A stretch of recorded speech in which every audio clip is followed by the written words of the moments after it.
So growing up, I struggled a lot with depression and anxiety and an eating disorder. I think why it's hard for me to talk about just struggling with body image and being at a point where I was actually taking diuretics, trying to starve myself. In the Black community, you say eating disorder and people just think, no, that's not a Black girl thing, that doesn't happen. And that's totally not the case, because my 16-year-old self would totally not agree with that. You know, growing up as a young person without a father figure, you never know where your niche is in this world. So, like, not knowing your niche, you know what I mean, not being able to find good employment because your address or the way you look, the way you talk, the way you dress, it could, like, bury some people if you're not strong-minded. High school were pretty much the worst years of my life. And this is where my mental illness really began to take form.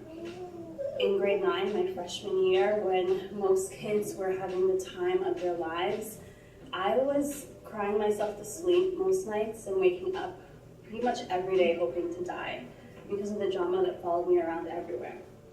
When I was 17, I got pregnant by my boyfriend, who also impregnated 2 other girls in our school.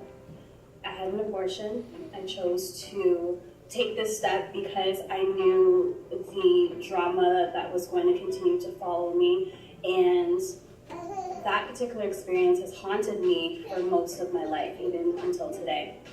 My roommate at the time, she said to me one day, "I think you have anxiety." And I went into my room and I thought to myself, anxiety? What girl did that? I was so ignorant to the fact. I didn't know what it was. I don't personally think mental health is viewed in the Black community. For the most part, there's a stigma, I think, that if you're strong enough and apply enough of your mental faculties, that it's not a real thing. I don't think it's recognized really in the Black community. I don't think people really talk about it much. Myself being African, a lot of people take mental health and turn it into things that it really isn't.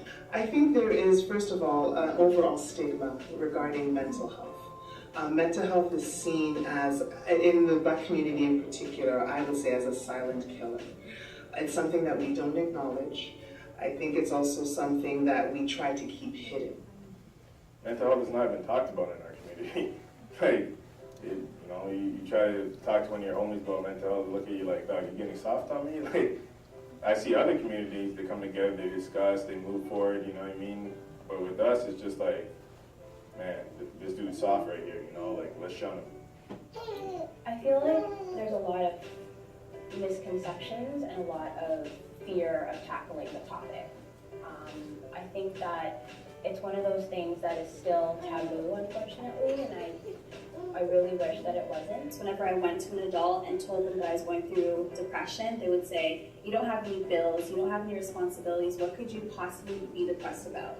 And they would look at me as if I was insane. They would look at me as if, you're just a kid, like, what do you have to stress over? And I don't think that's fair, because we're going through our own struggles just like they're going through their struggles. I feel like the Black community, my community, we're so scared to take that step, to go see a counselor, to go see someone about it. You're not alone, you're not alone. There's so many more going through what you do. You're not alone, you're not alone.